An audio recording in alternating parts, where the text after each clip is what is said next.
another episode of Well-Adjusted Mama. I'm your host, Dr. Laura Brayton, and today's guest is Carmen Baker-Clark.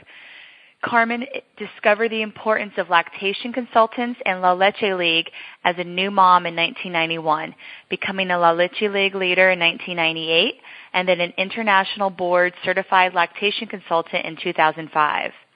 She has been involved in breastfeeding research and has offered support through WIC programs, as well as through facilitating a new mom's postpartum support group at the Hoboken University Medical Center.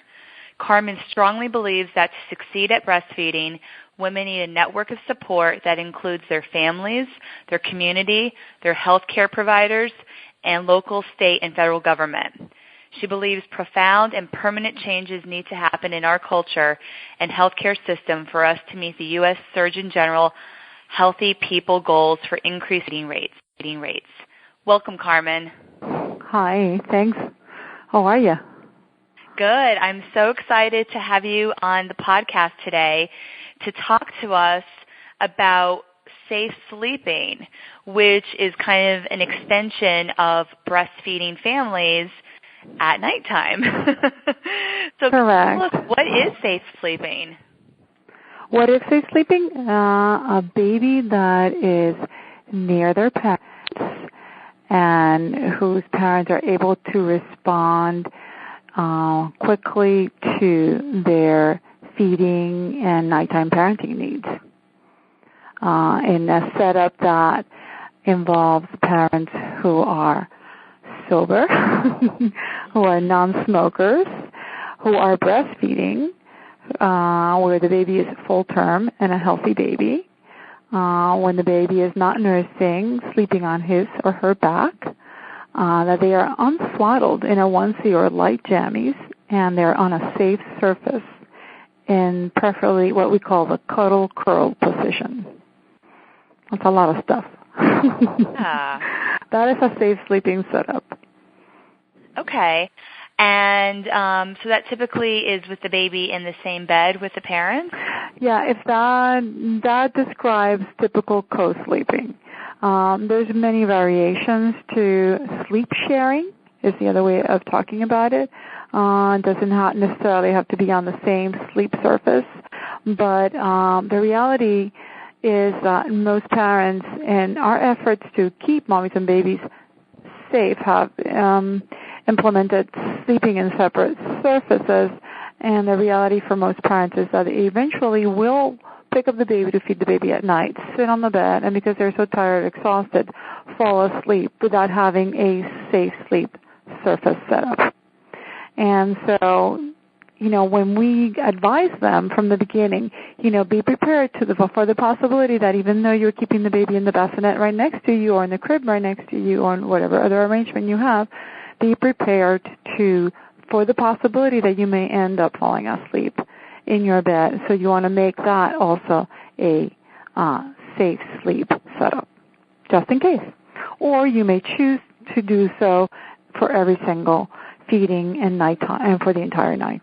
Depends on what works for each family. Right. Okay. So you mentioned some of those factors. Is there a way to also make, if they're sleeping in the same bed, to prevent the baby from rolling off the bed? Well, of course. You can set up a side bed rail. They sell those the different stores. You can just find something that's high enough to fit into your mattress. You can have a sidecar arrangement where you have a co-sleeper that juts right up against the bed, and you do that safely. You got to make sure that the mattresses are really together, and there's no way of them being, moved apart. And you want to keep big pillows and big covers and comforters off the baby's, near the baby's face. You don't want to. And also the other thing that a lot of people are so concerned about is always baby's body temperature, making sure the baby's warm enough. And in those efforts, we're sometimes overdoing it. And what we end up doing is we overwrap, we overswaddle, and the babies end up actually sweating. And we actually put them into a deeper sleep state than necessary, which may prevent the frequent arousal that's necessary to prevent what everybody's afraid of, which is sudden infant death syndrome. Being dressed lightly, but still, if they're kept close to mom and in just enough the right amount of layers, they will awaken naturally and not kept into this artificial deep sleep. Isn't that interesting? Yeah. So much. Because we're talking really like newborns, infants that really should be waking up every 2 to 3 hours to nurse. Yeah, and sometimes even some babies might not follow this perfect, regular rhythmic pattern. Sometimes they may have cluster feeds. They may feed a little more frequently, maybe in an hour or an hour and a half for maybe 2 or 3 feedings in a row, and then they'll go back to the 2 to 3 hour sleep. And it's normal for this infant to feed because of stomach size. A 6-pound or 7-pound baby will have a tiny tummy, and an 8-pounder or 9-pounder may have a slightly bigger tummy, but they're still very small. Breast milk, being the perfect food that it is very easy to digest and readily absorbed by the infant's body and utilized immediately for growth and development and immune system and health. And thus the infant will be hungry sooner and want to refill its very small stomach. Okay? So you're talking about small stomach and you're talking about easy digestion, which is what drives frequent infant feeding. But the other piece of the action here is that we don't ever think about why is it that nature designed it to be this way. And it's basically because babies are born pretty much 3 months early. Their brains are still really need a lot of growth and a lot of development. And lactose, which is the main sugar in breast milk, is the perfect energy fluid for brain growth and development. And babies need it frequently throughout the day and throughout the night for this growth to happen. And as the brain grows and the synapses are formed and reformed and congealed, then the babies are able to go longer between feeds because now they're bigger and they're meeting their growth pattern target goals of growth. So then you have, as the baby's a little bit older, maybe at the 12-week, 13-week mark, you have a different sleep pattern, and babies are beginning to sleep a little longer and falling into their circadian rhythms at night. Oh, okay. So that makes a lot of sense. It's a part of the normal developmental cycle. Yes, it's completely driven by the physiology of the newborn baby, and nothing else. It's not whimsy. It's not them being, stubborn or trying to make our lives more difficult. They're just trying to grow and develop. Yeah, and they're just trying to do their thing. Yeah. That's so interesting. So tell me how safe sleeping can impact an infant's brain development and other benefits that come from safe sleeping. Well, so a baby that's sleeping in close proximity to its mom will be able to feed quite often, and very, they really will. When mom and baby get in sync from sleeping together or in close proximity to each other, mom gets very quick and adept at getting this baby to latch on easily and without really disturbing her sleep as much. So that's one benefit and advantage to sleeping in close proximity to each other. Then and that's for the mother, really. But for the baby, it's just having the food readily available easily and quickly. Also, the mother's body temperature helps. It has been studied that it helps regulate the baby's body temperature, Right.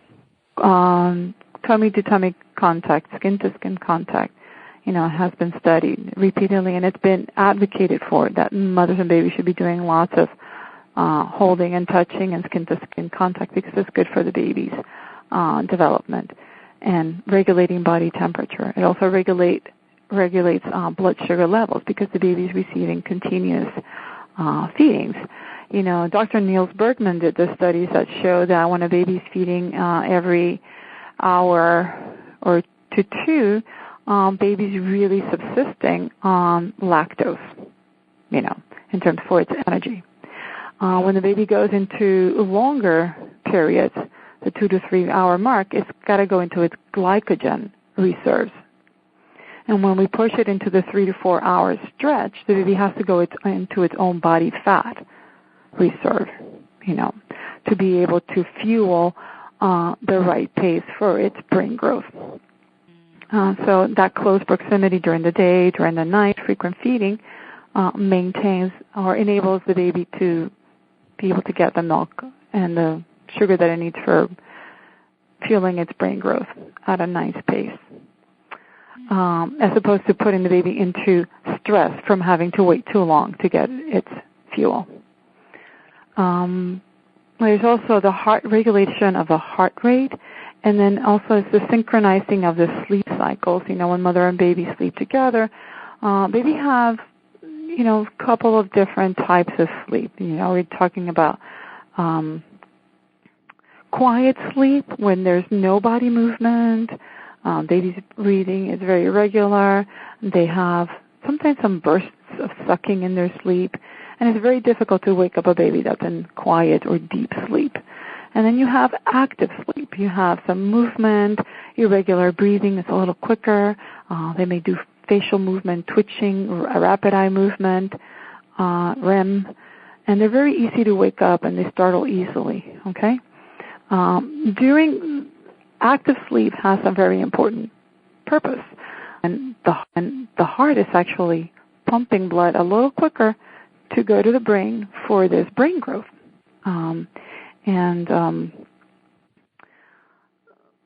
During that time, the baby's, making these neuron-to-neuron connections. During quiet sleep, this kind of, if you will, gets downloaded into the permanent part of the brain, the permanent memory. So it's complex, and Dr. Niels Bergman, if you Google him and look him up and read all about him, he talks a lot about how the baby's brain grows. And how do you spell his last name? Bergman. Okay. Bergman. His first name is Nils. Okay. And he's the one who's done all the studies on kangaroo mother care and skin-to-skin contact. And he actually has a video series called Grow Your Baby's Brain. Oh, wow. Yeah. You were mentioning the skin on skin, and that, makes a lot of sense with emotional bonding and attachment between the mother and the infant, as well as, like you mentioned, the skin temperature. But then also I was thinking the microbiome, all the good bacteria that's on our skin, is important to transfer for a mother to transfer that to her infant.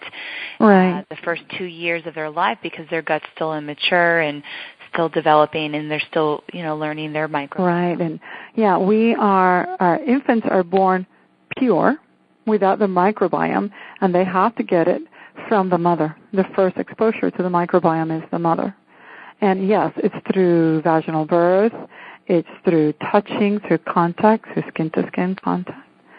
I recently was at a lecture by a microbiologist who specializes in influenza, and he describes the human body as only 20% self.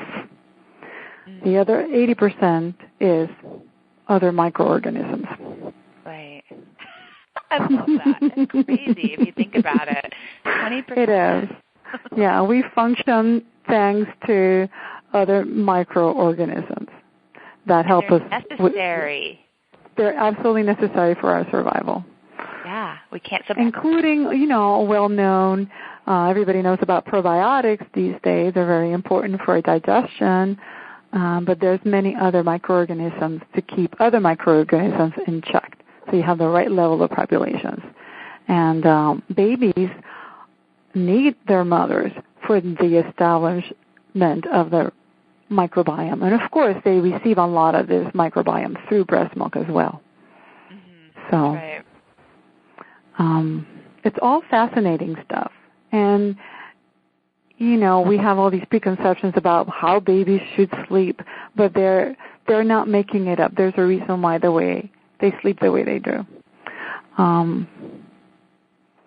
But, and it's also important, I think parents, it's very helpful for them to understand that it's driven by development and by physiology and by nature, that it's not something that they need to create for the babies, and eventually babies do fall into these adult-like sleep patterns just down the road when they're ready for them. And it's better for their development and keeps them out of levels of stress to do it as they seem to be ready to.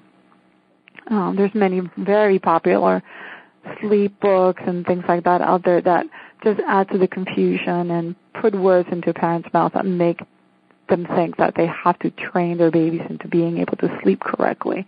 And that really isn't so. They just not need to be trained. They need to be allowed to grow the right way, and they will sleep the right way.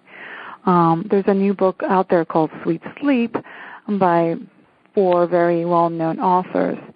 And it's a newly released book on nighttime and naptime strategies for the breastfeeding family.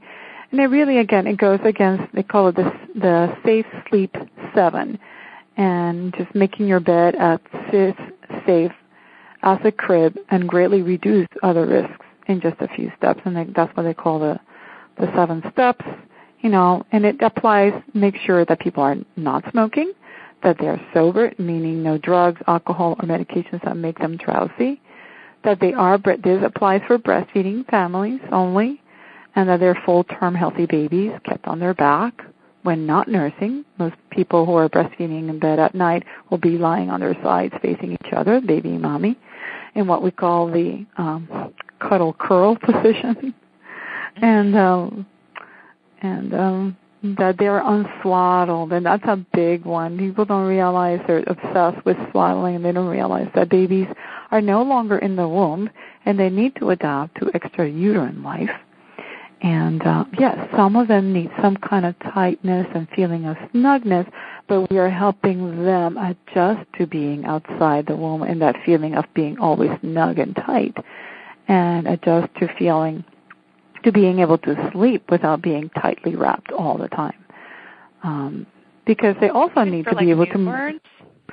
to even for newborns. Most parents, I often hear them say how their baby's always trying to extricate themselves out of the swaddle. Right. And so if your baby's ready to be out of swaddle, let them adjust to being out of swaddle. Even if they startle themselves a little bit, they'll learn not to wake themselves up every time they startle a little bit. If you're always trying to prevent them from startling, then they'll never learn not to. It's sort of like that kind of a thing. I've run into babies who parents are still swaddling at 7 months, and that's kind of hindering motor development. That's one of the drawbacks of swaddling that we're finding is that, they just don't move as much as not because they're so tightly wrapped that they're not using their arms or their legs, kicking them or moving their bodies around, their torso a little bit from one side to the other. It's just being restricted all the time.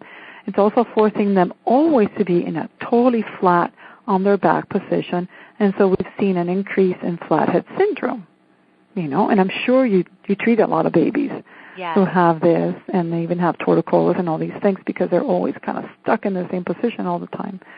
Right, not natural.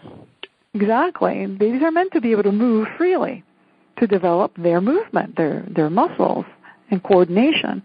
And also tight swaddling, it also restricts the expansion of the rib cage and the breathing and lungs. And then also tight swaddling can lead to hip dysplasia, Right. So these are all the things that, in this culture we tend to take everything to an extreme, and I think we've taken swaddling to an extreme. Yes, it's a useful tool in many situations, but we don't want to keep our babies swaddled up all night long. We want to help them learn to sleep without it. That makes a lot of sense. Now, what about a family who has concerns about co-sleeping? Sometimes I'll hear of dads like, "Oh, I'm afraid I'm gonna, roll on top of the baby" or something like that. How do you reassure them that this is safe? Well, that leads us to this new website. It's called ISIS, so it stands for Infant Sleep Information Source. and it's information on sleeping for parents and caregivers, and also for healthcare professionals. And it has links to all the different research studies that they base their information on. And that's a place where parents who are a little bit concerned about these sort of things can go and explore and set up an environment that will be safe, given the fact that the parents are, whatever their concerns may be. One of the things that is mentioned on this website, and you just made me think about, is some parents will actually, in some cultures, they have these baskets that they put on the same sleeping surface as the parents. So it just increases the parents' awareness during sleep. Oh, that's right, that's the baby basket and the baby's right in the center. When the baby's close enough to both parents, they will sleep better because they can feel them, they can sense them, they can smell them. And if the mother does need to feed the baby, then it's quickly to get the baby out. And these are low-laying baskets, and the baby can be reached into very easily. Some cultures do this. Moses basket, right? Hmm? Like a Moses basket? But much smaller, so that it fits in the bed with the parents. Okay. Okay.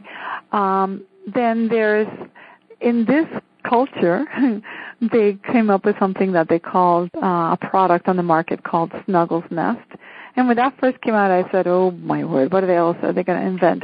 But then I thought about the logic of it and said, if the parent is afraid to bring the baby into bed, that may facilitate them keeping the baby closer to them, but making them feel safer about doing so. Mm-hmm. And so it's not such a bad thing. It's actually a good thing. And then as babies get bigger and they grow, they're much more able to move around and to turn themselves into positions that they are comfortable in. And for parents who actually extend their co-sleeping time, they will find that the babies will be the ones who pat them on the head and on the cheeks and wake them up in the morning. Kind of a thing, getting ready to play. I'm ready to play, and sitting up on the bed right next to them. That's so cute. Yeah. And so to be clear, with this ISIS website, it's isisonline.org.uk. Correct. Okay. So that's a great resource. Are there other resources out there for families looking for safe sleep information? Yeah, it's information about normal infant sleep based upon the latest research, worldwide research. Mm-hmm. It's very, very good. There's also, of course, the work of Dr. James McKenna. He's at the Mother-Baby Sleep Laboratory at the University of Notre Dame. And his studies date back at least 20 years or more. And they're co-sleeping studies that show the mother-baby sleep regulates baby's body temperature, respiratory rate, heart rate, and sleep cycles. And he basically has a laboratory where he observes mothers and babies sleep together throughout the night, co-sleeping in the same bed surface, and they're hooked up to, heart rate monitor, et cetera, and he records all this data and does video as well, and shows mothers and babies sleeping together, and how the mother is, even though she's asleep, she's intuitively responding to the baby's movement and always being sort of protective, as opposed to what always people are afraid, that mom's going to be so deeply asleep that she's going to roll over the baby, but that never really happens on a mother that is practicing the safe sleep 7. Right. When it does happen, alcohol usually has been involved, smoking has been involved, that sort of thing. Right, or a medication where the woman's really not having access to. I'm not aware. Yeah. Yeah. One of the other things that it's not mentioned here in the Safe Sleep 7, but I know Dr. McKenna mentions that it's obesity too. Very, very, very obese people might not have a sense of their body boundaries as much as. So he cautions against that as well, co-sleeping. Okay. But it's, it's just, I think people just need to be more aware of what the different infant states are. There's another doctor, Dr. Jane Haining, who did a lot of research and a whole body of work, and actually her body of work is now being used in WIC to train breastfeeding peer counselors and just general WIC counselors to talk to parents about what are the infant states so they can recognize them in their infants, and it just helps them parent, based on what is it that their baby's doing, what do they need to do. And most of the time she provides things like, this is what you do. You help your baby when they're fussy, well, maybe your baby needs something new or something different. It also can help with nighttime parenting. Sometimes the babies get really fussy and cranky. It could just simply that they need to be close to mom, or it could be that they're hungry. Mm-hmm. Is there a website for that information? If you Google Dr. Jane Haining, infant states, you'll probably find a website very quickly. But Carmen, how do you spell her last name? Heining. She's at UC Davis, Department of Nutrition in California, and it's called the WIC California Baby Behavior Campaign. And it's called, she calls it, I think if you go to secretsofbabybehavior.com, that's what it is. And she is awesome, and her information is wonderful. Oh, great. And again, of course, it's all about understanding babies, understanding why they do what they do. It helps us parent, basically. Yeah, understanding that a lot of times, infants are just doing what's natural. And so as opposed to trying to resist or shift or make it different, it's just really working with those cycles, right? Those development. Correct. And sometimes when we find, and also to understand that every baby's different. Right. And we have a hard time when child. Yeah, and when we make the mistake of comparing a little too much or listening too much to what your neighbor's baby's doing or what your friend's baby's doing, can make us worry that we're doing something wrong. And as we tend to blame ourselves, oh, it was me, I should have done this, or I should have done that, or I should have done things a little bit differently, when it really is just that that's the way that baby is intrinsically. And parents who have multiple children will eventually realize that, I did things exactly the same with number 1, number 2, number 3, and they were just different kids. They behaved differently despite the fact that I was consistent in what I did, because that's the way they grew. They just wired differently. Mm-hmm.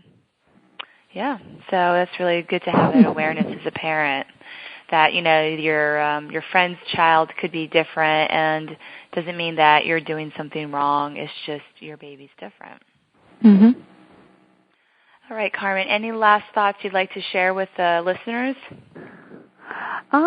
Just for them to go out and really focus on information that is research-based. So when they hear something and they're not sure if it's right or not, try to go to websites that offer information that is based on research. A lot of campaigns are based on a little bit of hype and not always based on research, so that's the main thing I want to caution them, and that's why I was very happy to see the new website. It says online.org.uk, which provides that. And it's really easy to navigate and explore and read and explain things, and it basically sums up a lot of the things that we talked about today. Awesome. Well, I really appreciate you taking the time. Thank you, Laura. I love the opportunity. I'm really thankful. Thank you. All right. Thanks. Bye.